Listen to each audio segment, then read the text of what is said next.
Hi everyone. Today I'm not actually going to taste anything in spite of this glass that I see here. So just bear with me for a second. What I want to talk to you about today is labels. And the reason why I want to is because I sometimes think that both producers and consumers tend not to always understand exactly how valuable a piece of real estate labels actually are.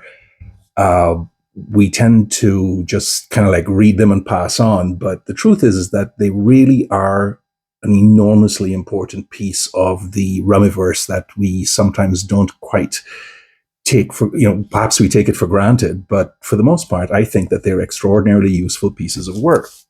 And there's many reasons for why I want to put this together, but part of it is really because I think that there is often a lack of information that is provided, or the information that is given is not always of the sort of quality that we would want and able to assess what it is that we're getting.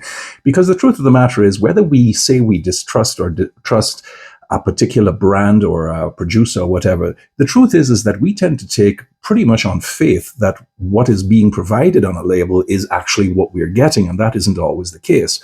Moreover, because labels are there to sell the product, in many cases, I mean, sure, they provide information as to what it is that you're getting, but in many cases, it's also just a marketing gimmick that it's there to basically tell you what it is that you are thinking you're buying, when in fact it's not always that clear cut. And that's one of the reasons I have all these here. Now, I've reviewed a lot of these runs over the last few months, so you should know what it is that you're getting. But I just want to kind of like go through a few, because this particular essay is going to be in two parts. And one of the things I want to talk about is the way labels are put together and what sort of information you have. I also want to talk about what sort of information we should be asking for. And perhaps most importantly, for those who are discerning consumers, or at least a little bit more, on top of what it is that they're trying to buy, is what is not there and what the danger signals are. Sort of like, do you actually get value for money here? And that's what I'm going to talk about. Now, a good example of, we go from right to left here. So let's talk about this one here. Now, this is a white rum, right? It's a Canadian rum. It's Merchants Shipping Company white rum, of which I didn't have very many good things to say. And obviously what you're getting with it is a bit of a nautical flavor to it, with that wheel and the octopus and so on. And it says that it's a white rum at 40%. So you're getting basic information here. The back label is actually quite interesting too. It basically says it's an imported Caribbean white rum made by Highwood Distillers. Now, Highwood Distillers is a place that's not too far from where I live here in Calgary, down in the south. And they are contract distillers as well as making their own brands, but they do stuff for other people as well. So this is one example of something that I have my issues with, but this is one kind of label. Now, Minas, which is another Canadian company, they also have this thing called the Corsair's white rum. Once again, you're being told it's a white rum. It's 44.9%. It is imported and bottled by Minas Distillery. And they say it's a product of Barbados. So right away, you're getting a little bit more information that it comes from Barbados. Of course, you get the strength as usual, and that it's white. Quite interesting in and of itself. Let's keep with the whites, right? Here we have the El Dorado 3-year-old, which I reviewed not too long ago. It's cask aged to 3 years old. There's quite a bit of blurb on the back, which doesn't actually tell you as much as you think it does. Again, white rum, 3 years old. It implies certain things, one of which is, of course, the taste, because you are going to get some white rum aged taste, which is to say vanilla and ex-bourbon cask kind of influence there, right? And of course, given the fact that it is white, which is very unusual for something that's been aged 3 years, you know pretty much that it's going to be a blend, B, it's been filtered in some fashion to kind of strip out some stuff. So again, you know a little bit more information than the other two. And of course, it's from Dorado Distillers in Guyana. If you want to go a little bit further, right, then there's this one called the Secret Barrel, made in Canada, white rum, small batch, 40%. And this is an example more of marketing than anything else, because aside from the strength and who makes it, the Secret Barrel Distillery, which I believe has now gone belly up, 40%, I believe it is. Yes, 40%, and small batch number 001. So you're given a batch number, you're given the fact that it's a white rum, you're given the fact that it's 40%, it's made in Canada by this distillery. So again, you can see the progression of stuff as to where these labels are going and the sort of information they provide.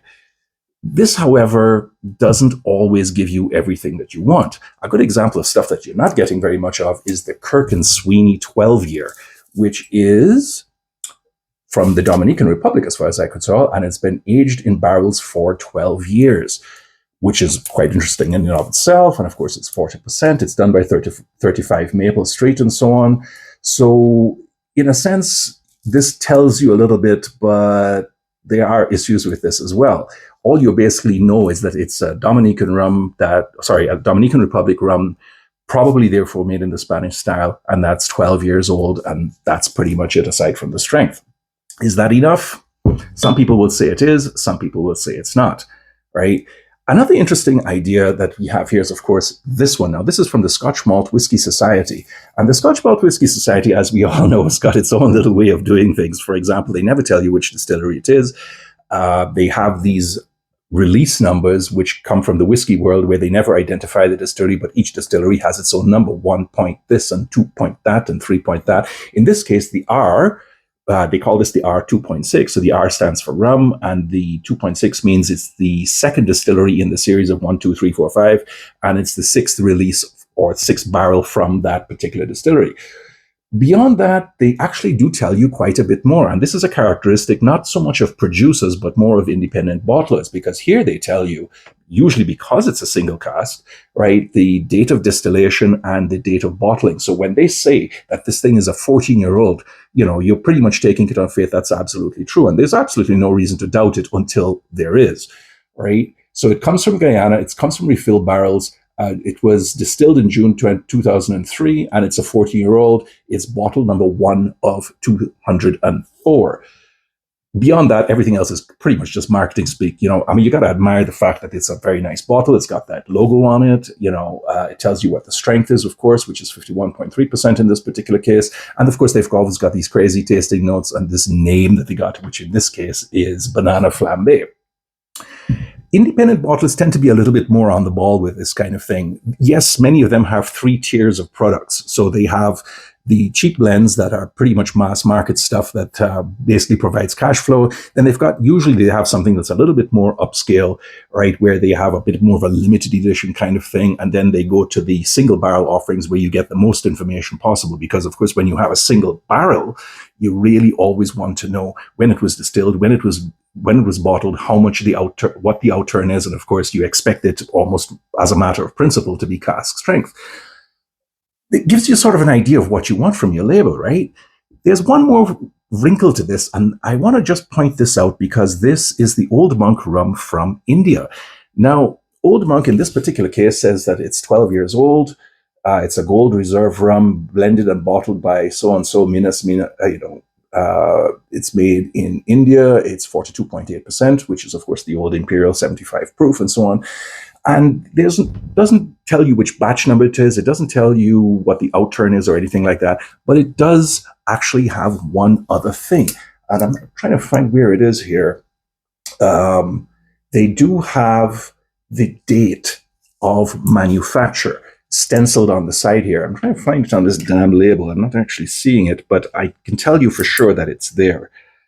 Yes, here at the bottom. So March 2023 in very small type here. That's actually quite useful because we might think that we always get all the information we need. And of course, with modern databases and so on, such as RumX, for example, as well as people's individual reviews and so on, they tell you quite a lot about it. But I want you to think like 10, 15, 20 years down the road, right? If you were to see this rum or any of these others that I've just talked about here, then you start to ask yourself more questions about the rum because by then a lot of the information has disappeared, websites have gone dead, or, a whole bunch of information has just gone missing, or you don't know where to look for it and so on.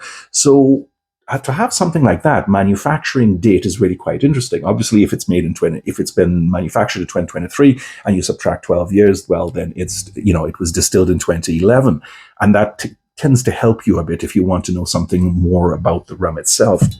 Now, that doesn't mean that every single producer or independent bottler out there gives you the sort of information that you want. A good example of that is both the El Dorado, this is an older one of the 12-year-olds, and as well as the Appleton 30-year-old, And the reason I bring these two bottles up into consideration is because, first of all, let's take a look at this. Now, the El Dorado 12-year-old is a blend of several marks. And for those who know about their rums, the question really arises not so much which distillery made it, because we know it's DDL, but actually which stills the DDL has that comprise the blend. And that's not something that's easily available. Even the website tends to be a little bit kerfuffled. More to the point, take a look at this. You see this red thing here? What does that mean? Well, you might argue, especially if you're a tyro, that this is something that is just a bit of a design thing. It's really kind of cute. It lends an accent to it.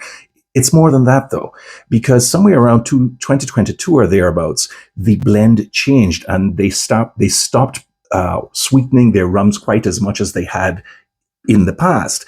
And the modern version of the 12 and the 15, and I think the 21-year-old now have a black accent instead of a red one. That's something that's not actually explained on the label anywhere. This is something that just somebody who knows his subject will be able to tell you, right? If you see the black accent, then you know that there's less sweetening. More to the point, there is actually no mention of what we call it dosage, of course, but what the sugar levels are, because, of course, nowhere in the rum and spirits world do we actually have a requirement to have nutritional information that would tell us for a 100-gram serving what is the percentage of carbohydrates or sugars or anything like that. That's why the hydrometer tests are actually so interesting. And none of these rums actually tell you anything except perhaps for independent bottlers, which are known in most cases, some exceptions, of course, that they don't add anything to it.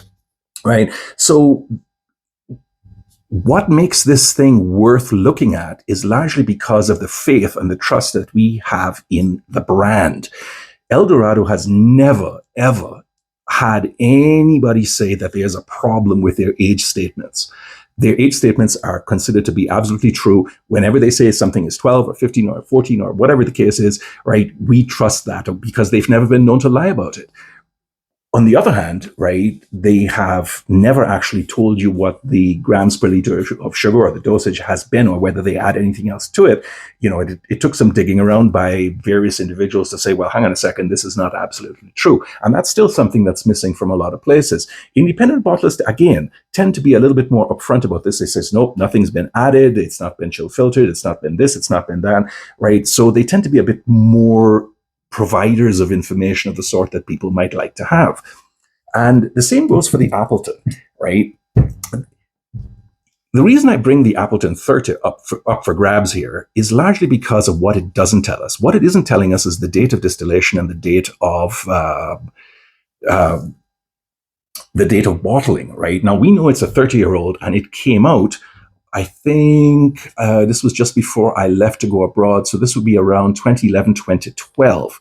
But it isn't actually mentioned on the bottle. It's just told that it's a 30-year-old. The outturn is not mentioned, even though at the time when I bought it for $350. And you'd think you'd be able to tell what the outturn was. If I recall correctly, it was about just over 1,000 bottles or something like that. But that's not mentioned on the bottle anywhere either. The strength is, the country is, the distillery is, well, not the distillery, but Appleton. It's the brand that matters here. And because of the trust we have in the brand, we tend to take a lot on faith. Then there is one of the first indies that really made a huge splash, and I think they were a little bit too early in the game, and that's Renegade. That's the original Renegade, not the new one that's now going in receivership right now, trying to find a buyer. Now, look at the size of that label. That is really bloody small, but it does have an enormous amount of information on it, right? For example, it tells you the distillery, which was Enmore. Not really the distillery. In this case, it's actually the still. The distillation date, which was 1990 pot still, cask type, ex-bourbon, and it was enhanced in Madeira cask. It was bottled in Bruichladdich in 2007, limited release of 1,180 bottles, product of Guyana and so on. Of course, it was aged elsewhere, not necessarily in Ghana. But you see what I mean about information that the indies provide. It is so much. It is much, much better. And in point of fact, Velier, which of course produces the age of Velier's Demerars that I've talked about on more than one occasion. Velier is usually very good at this kind of thing. They usually tell you the year of distillation, the year of bottling. They tell you where it's from. They tell you which still. They tell you how many barrels went into the blend. If it's more than one barrel, it tells you the strength. It tells you how many bottles came out, and sometimes they even tell you the Angels share. Now, that's not something that most people are particularly interested in, but it is a nice little marketing gimmick, and you do get that kind of information. And it's official bottling. Let's see, anything else here? Bottled in February 2011, and that's pretty much it, aside from the strength, which in this particular case is 64.6. So, because of the reputation some brands have, you tend to give them a pass. And I think here's one that is also came out from Velier, La Maison in Velier last year, and that's the Shakara rum from Thailand. That tells you pretty much everything that you need to know except the outturn and which distillery made it. Now, there are very many reasons why a distillery might not be mentioned. Independent bottlers sometimes are forbidden from using the name of Worthy Park, for example, or in this case, we actually don't know which it is. I thought it was Sang Sum, but it actually isn't. I was told that it's some other distillery in the same area. So you're getting a fair amount, but there is some stuff missing. It's not enough to change your mind as to whether you want to buy it or not, but it's important to know that this is one of the things that we look for. Say what you will about plantation, to give you the very last example, right?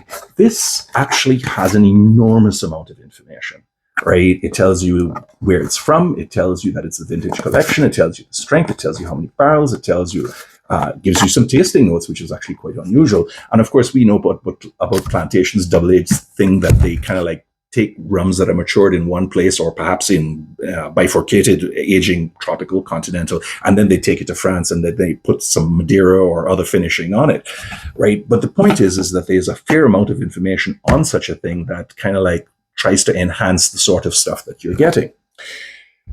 If you really want to know what the poster child for disclosure is when it comes to labels, I don't think anybody would argue with me that the absolute best in the world right now is the Renaissance Distillery out of Taiwan. Now, I don't have a bottle on hand, unfortunately, so I printed off a label, but this is a copy of their label from one of their bottles. The amount of stuff that they provide here is simply unprecedented. I mean, Luca Gargano must just be rolling over and saying, oh my God, I wish I could have thought of this. But they tell you the origin, where it's from, which cask made it, what kind of finish it had, the core distillate, when that was done, you know, the bottling date, where it came from, whether it was molasses, and then whether they used Dunder or not, then they used the cask provenance, first and second aging, you know, limousine and then Bass Armagnac finishing. They talk about their distillation, their maturation, when it was done, the dates, the outturn, the strength. Jesus Christ. I mean, this is just like, a disclosure Weenie's wet dream. You just can't ask for more than that. They don't waste their time with any of these fancy nautical flavored kind of things. You know, they don't put this kind of presentation on it. It is bare bones, 110% information. Like you literally can't ask for more than this. I'm sure some people could, right? So this gives you a sense of the sort of labeling that we get nowadays. But what it really enhances, or what it really tells us, is what is the sort of thing that we look for when we get a rum or we see a rum on the shelf somewhere. Now, for example, sometimes when you're looking at a shelf of rums, you know, it's the bright colors and the pretty pictures that kind of grab your attention right away. That's just human nature.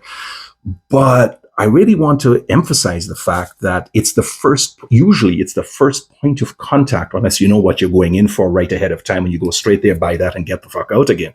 But for the most people who go to buy rums, whether it's for their grandfather, whether it's somebody else, for yourself, for your collection, for your birthday or something like that, it's the first time you're seeing the rum, and therefore that's the first point of contact. That's the real estate that you're looking at to get the basic information.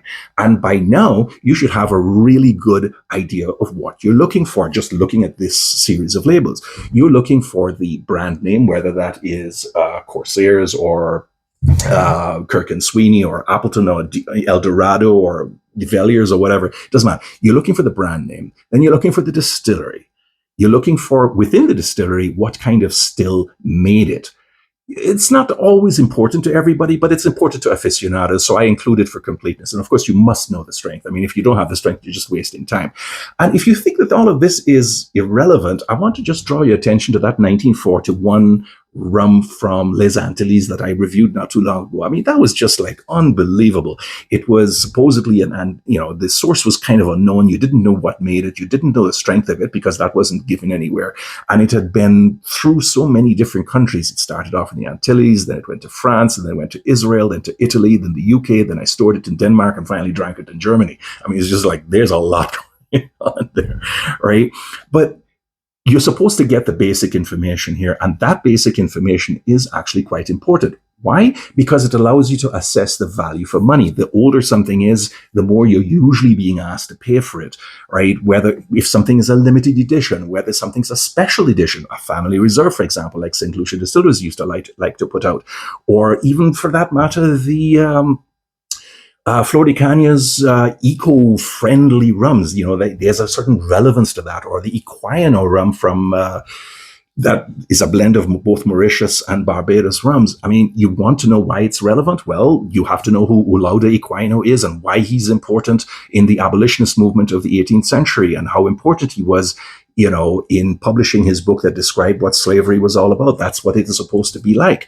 And there's lots of stuff like that basically tries to convince you that you should pay a little bit extra, whether it's a limited edition, whether it's a family edition, whether it is something that's stronger than usual, a single cask, a special edition. For example, the Appleton 30, which now has two releases, right? There was the one that was done around 2011, 2012, as I've mentioned. That's this one. And then there was another one that came out a couple of years ago that's also a 30-year-old, right? These things are extraordinarily limited, or even their 50-year-old, of which there was, 880 bottles that were still sell for $4,500 to this day.